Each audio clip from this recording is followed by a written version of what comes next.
balak po namin yung mga Mercy, dadagdagan po namin ito ng panibago 200 yata. Kaya po, siyempre, sabi ko nga po, ang senior citizen natin, 11,000. Tapos, 200 lang po idadagdag natin. Ano po kasi po natin dito, mga senior citizen, talaga po yung budget po natin. Hindi naman po ang budget po ng bayan, ay maintindihan natin po sa isang sektor. Kumbaga po, ay pinabalik po natin yung budget ng bayan. Kasi, siyempre po, yung bayan, marami po kailangan. Sa pamahan ng bayan po, dito po sa atin sa Balagtas, pinipilit po natin. Sa ngayon po, na kung ano po yung nangyayari sa ibang bayan, magawa po natin dito. Sinecheck po natin sa mga pagkakito, lalo-lalo na yung parang po sa tao, yung parang po sa inyo. Yung nangyayari po sa ibang bayan, ay mangyayari po sa bayan po natin. Ako po talaga ay yun po yung target ko.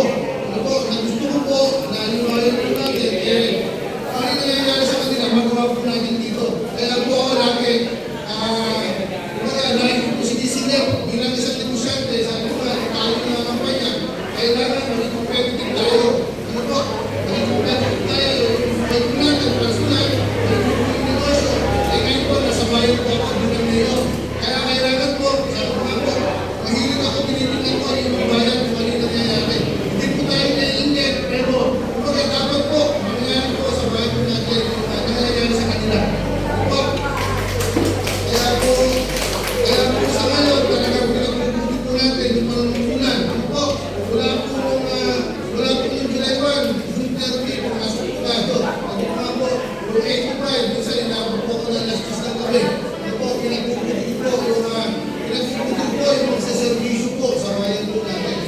Ano po, hindi pa lang po masyado makapagpa, pero barangay. Pero sa tupa po, inaayos po namin dito. Para pagkaba po namin sa barangay, ayos po lahat. Departamento.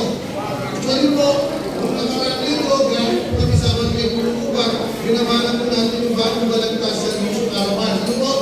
Nagsimula po tayo sa 200 tao na ating masaservisyon. Sabi nga po, ang target po nito ay palakihin po natin ito. Kasi kailangan din po ng bawat departamento natin, ayusin natin yung mga programa para pagka-pinabago natin sa tao, mag-ayos po. At gano'n din po, pagpunta po kayo sa munisipyo, ayos po yung mga programa po yung ibigay po namin sa inyo. Sabi ko nga po, kung makita po yung budgeting dito po sa bayan po natin, ang dadagdagan po dito, ng budget sa 2026, yung para po sa tao. Ako, yung mga katulong po sa inyo. Nakita ko po kasi, kung sa gamot, ako sa mga high school natin, ako sa inyo mga senior citizen, yung hindi ko. Huwag nga, para kung bali nito kaya, pero sabi ko nga, kung kaya natin dagdagan, masigit po sa akin, gagawin natin sa senior citizen. Ito po, at kung mga PWD, so,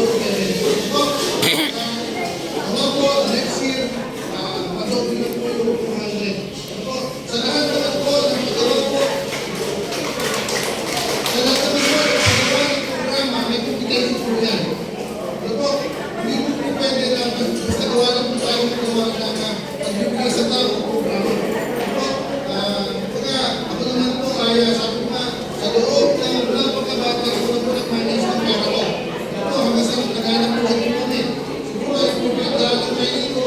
Kasi nga po, darating ako sa punto na ganito, na buong bayan ay kumaga ay ako ay mapupulan. Ano po, kaya po sa mga senior citizen dito, maraming salamat po sa inyo. Ano po, at ngayon po, pagkakita po sa inyo ng ilang bayan. Please po, palakpakan po natin, Mayor Adrian J. Santiago.